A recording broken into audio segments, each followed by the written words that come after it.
Good evening. My name is Rachel German, and I will be presenting for Team New Zealand our Cyber Operations and Risk Management briefing.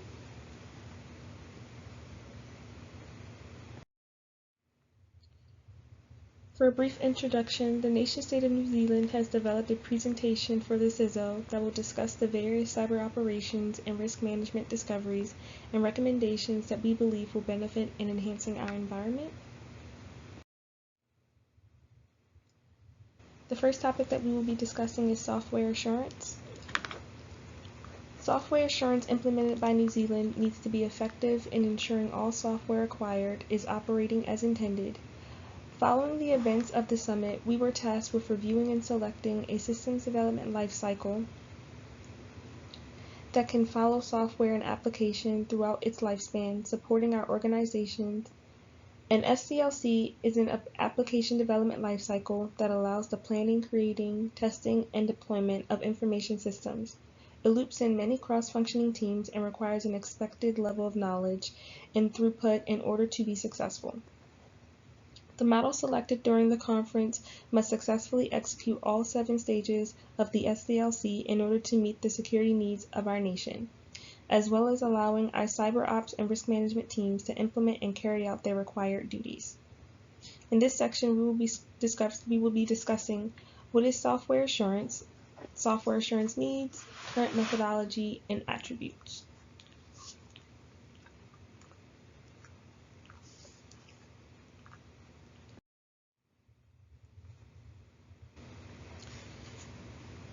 So as we begin, we must first understand what software assurance is. Software assurance, it is the level of confidence that software will function as intended. It is the assurance that the software is free of vulnerabilities throughout its lifecycle. Software assurance is a process that encompasses both development and implementation of various methods that should be used to ensure software is functioning as intended for as long as it is in use. Software assurance needs consist of being effective and includes all 7 stages of the SDLC requirements, which would be planning, analysis, design, development, testing, integration, and maintenance. During the summit, we recently had to enforce our incident response plan following a ransomware attack during the summit. The attack highlighted the importance of software assurance and the needs of our organization so that this type of event will not occur in the future. The need for an effective system development lifecycle will provide protection throughout a system's lifecycle, but placing key emphasis on the application layer. In systems engineering, information systems, and software engineering, the systems development lifecycle, also referred to as the application development lifecycle, is a process for planning, creating, testing, and deploying an information system. We must evaluate the best SDLC model that meets our organization's needs and can be flexible yet accommodating. Selecting the best SDLC will require consciousness on if New Zealand has the financial means, vendor adherence, and the supply chain capabilities for it to be successful.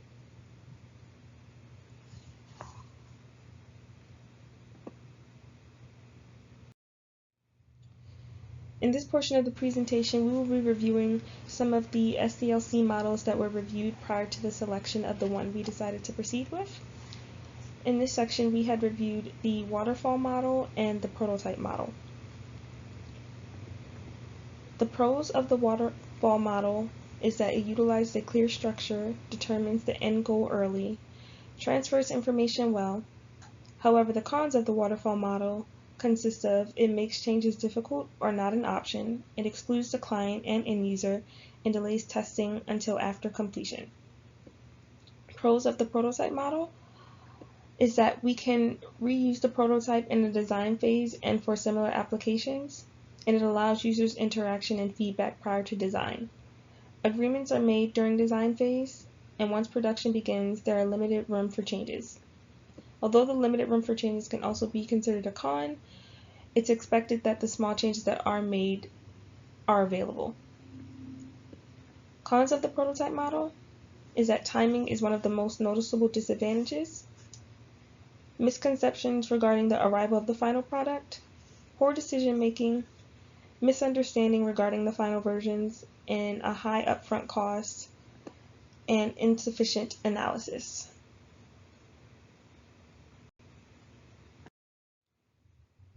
We also reviewed agile software development, rapid application development, also known as RAD, and dynamic systems development. Pros for agile would be superior quality product, customer satisfaction, better control, improved project predictability, reduced risks, increased flexibility, continuous improvement, and improved team morale. Cons of agile would be it's less predictable. The flexibility at the core of the agile method also means a much lower degree of predictability, more time and commitment, greater demands on developers and clients, and lack of necessary documentation, which can be an issue down the line, and projects easily fall off track. So because so many teams are looped in, if there are delays at different areas, then that can allow the project to fall off track or fall behind on schedule. Pros of rapid application development would be requirements can be changed at any time, encourages and prioritizes customer feedback, reviews are quick, development time is drastically reduced, and the time between prototypes and iterations are short. And faster integration of products. Cons of rapid application development would be it needs a strong team collaboration. It cannot work with large teams. Needs highly skilled developers. Needs users' requirements throughout the life cycle of the product. Only suitable for projects which have a small development time. More complex to manage when compared to other models.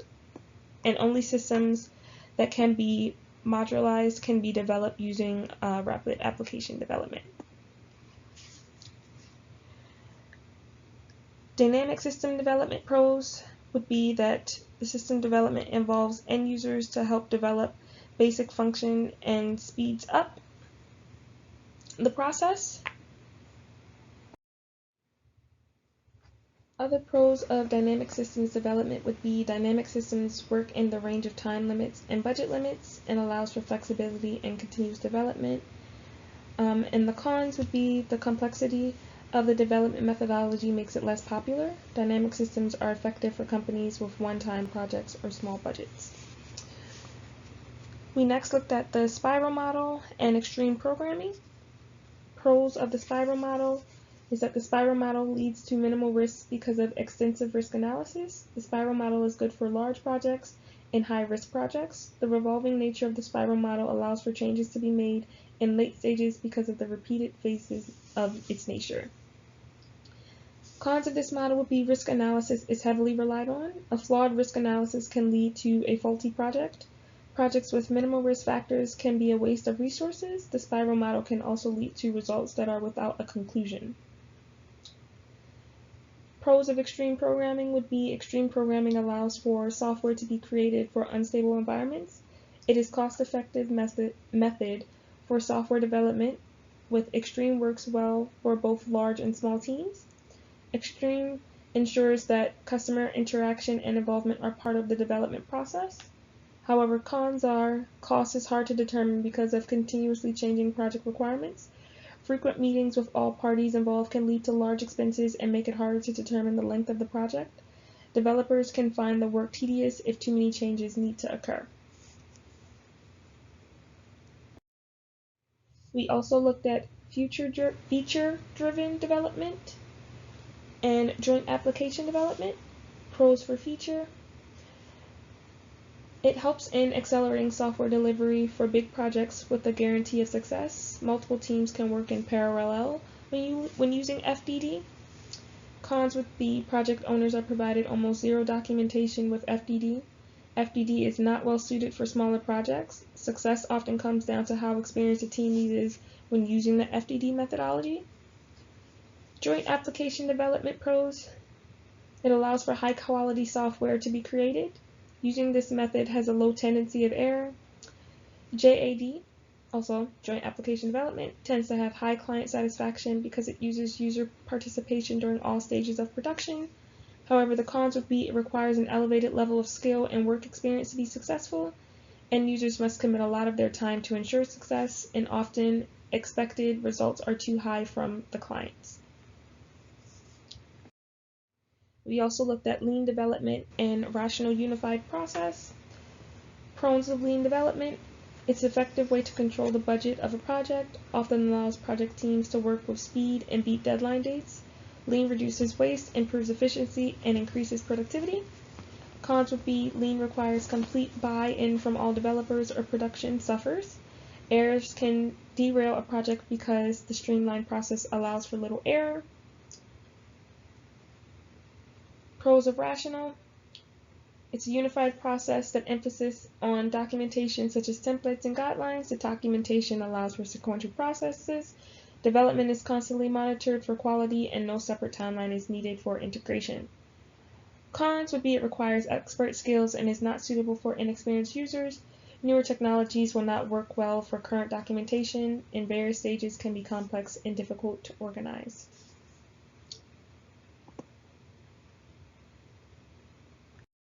Last but not least, we will be covering the selected SDLC model, which was the Scrum development model. Pros of Scrum is that it moves in fast iterations known as sprints. Teams work to complete deliverables efficiently and quickly and effectively use both time and money. Scrum allows for fast feedback and helps the project stay focused. Scrum benefits with fast-moving projects. So during the summit, the Scrum methodology would be best implemented. Cons of the Scrum would be it's not definitive end dates, leads to scope creep. Large teams make Scrum development more challenging and tend to be less successful with less experienced team members. So again, current attributes of the SDLC model selected. It is an agile development methodology, so it does implement some of the agile functions that are used specifically to facilitate projects. And the attributes would be sprint reviews, so it allows transparency, but quick iterations, sprint retrospective, so allowing inspection at each review and after each sprint, and then product backlog grooming allows adaptation into other areas or other projects. So the goal of this SDLC approach is to deliver quality systems, or the goal of SDLC in general is to deliver quality systems which meet or exceed customer expectations when promised and within cost estimates, provide a framework for developing quality systems using an identifiable, measurable, and repeatable process, which we believe the Scrum framework does do because of its advantages, again, that it can help teams complete project deliverables quickly and efficiently. It ensures effective use of time and money. Large projects are divided into easily manageable sprints. Developments are coded and tested during the sprint review, and they work well with fast-moving development projects. In this section, we will just be discussing supply chain risks, and we will be covering known supply chain risks, existing software vulnerabilities, software options, evaluations and recommendations of those options, and supply chain options, as well as evaluations and recommendations.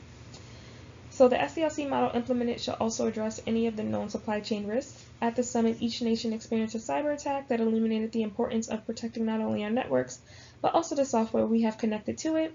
Each supply chain risk identified can be categorized as either of the following risks.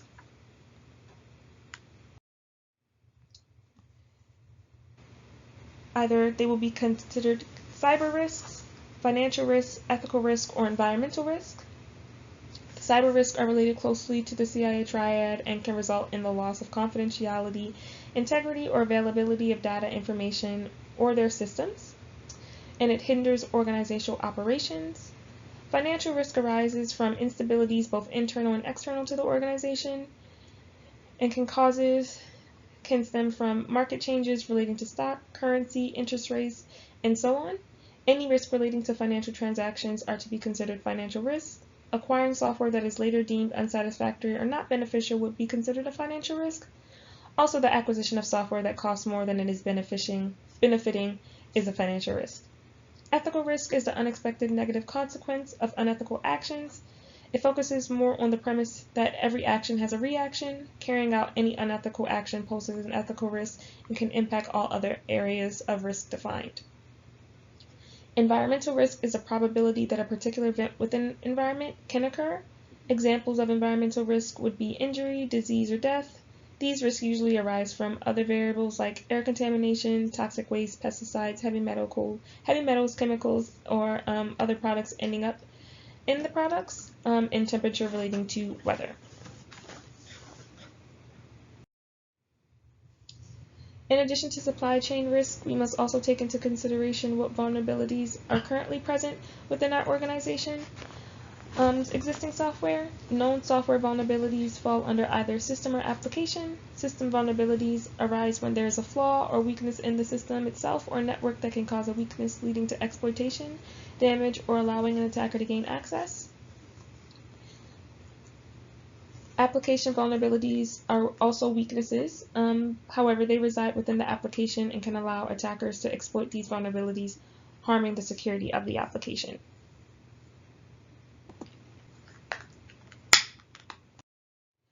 Some of the software options that we reviewed that we believe would be best suited to help and benefit the organization would be Tenable, Windows Defender, SolarWinds, McAfee, and NordVPN. These can help with monitorization of networks and systems to track any vulnerabilities or suspicious activity, and also provide the assisted security measures to enhance our systems, limiting end user results or failures that they might not have initially intended, or just making sure that our personnel are equipped and reducing any risks associated to that. Palo Alto and Cisco for secure VPN connections that can be utilized. For cloud infrastructure, we believe it's best to use sources that are considered FedRAMP high, moderate at a minimum, but mostly high. So we selected AWS, Salesforce, and IBM. For authentication measures, we selected Microsoft Authenticator and token cards or IDs, so that users are opted or forced to authenticate themselves, not just with username and password, but also with a secure token or authentication app to verify their identity, especially for individuals who have privileged access. And to protect our big data and make sure that it is being sourced through and viewed with the most care possible, we selected Splunk, Active Directory, and Apache. Evaluations of the software would be as follows, or recommendations selected would be as follows. For vulnerability, each tool recommended provides a means of tracking and identifying vulnerabilities on items within our network/organization that can be customized to meet our specific security needs and provide alerts as well as the necessary tracking required for each security team to take the necessary actions. The VPN selections are evaluated based on the following criteria. As the summit has reflected, the utilization of virtual private networks separates and adds the added protection of a secure network only accessible by approved parties. It allows the tracking and prohibition of unauthorized users from gaining access at insecure points of contact and associates usernames and IP addresses. Cloud infrastructure, the recommended cloud services have achieved certified GovCloud certifications and offer the security of protecting our data as well as the customization options and backup procedures for ensuring access. Authentication recommendations can be integrated into the already offered Office 365 or O365 services, eliminating any additional costs for tools as well as serving as an extra layer of physical security for users with higher privileges. And for big data, New Zealand deals with large amounts of data that needs to be processed and reviewed on a continuous and daily basis. The tools recommended are known for their durability and security when sifting through big data and can be cross-functional and integrated into other systems or tools. They also do allow printout and Excel reports that can be later sifted through need be or for audit purposes. So as we go through supply chain options, a lot of the supply chain options needed to meet the following requirement: continuous flow, fast chain, agile, custom, or flexible. For continuous flow, it needs to be beneficial if the organization has reached a level of stability within our operations. Stability is required from a manufacturer all the way through the client. So throughout that continuous flow, there needs to be some level of reliability and accountability. For fast chain, useful for fast-paced environments that focus on sprints like production and focuses on supply chain efficiency. Agile, allows for special focus on tasks that require more attention and time to get each item from one stage to the other, attention to detail, and perfection. Allows for modifications and review. Custom, which is a mix of agile and continuous but requires more investment capital upfront, and flexible adjustability for seasons with the supply chain that changes occasionally or continuously and can account for disruptions. So again, Agile, which is the Scrum SDLC model selected. So the current SDLC model in place is the Agile Scrum methodology. And these just goes over some more of the attributes of the Agile Scrum model and consists of the following: communication, collaboration, self-organizing and self-sufficient, metrics-driven, and it is also cross-functional. So again, a reiteration of what was previously stated. So to go over some of the costs involved, none of the items recommended as an option are free. However, to ensure we are maximizing our resources, some of the options are already included in current subscriptions, like Microsoft Authenticator, which is an expansion of our current license agreement to include utilization. It eliminates the service as an additional cost. For vulnerabilities, these are some of the costs associated to some of the subscription services that these vendors provide. And for cloud, the AWS cloud as well, the costs associated, and for big data. For contract verbiage, we recommend that we include this within our contract so that way we're ensuring that all parties involved and throughout the SDLC process are aware and adhering to best practices and what it is we are trying to execute when implementing this SDLC cycle. So for supply chain, we believe that including verbiage that consists of the following: a maintenance service for the software assurance is available for the software, and if purchased will be provided by the providing party in accordance with the terms set forth in the SLA or service level agreement, and for as long as the software assurance fee is paid, or if included as part of the New Zealand or org's licensing agreement for the duration of the term of the license. For supply chain verbiage, we believe that verbiage should include or state supplier or provider will use our best efforts to ensure optimal reliability, efficiency, and security with regard to the supply chain for all products purchased. And lastly, for recommendations of what operational security contract verbiage should look like, we believe that it should say the operator must ensure that any changes to IT systems that are performing work in respect of the company information does not have any negative security implications, and parties must follow documented change management practices and procedures.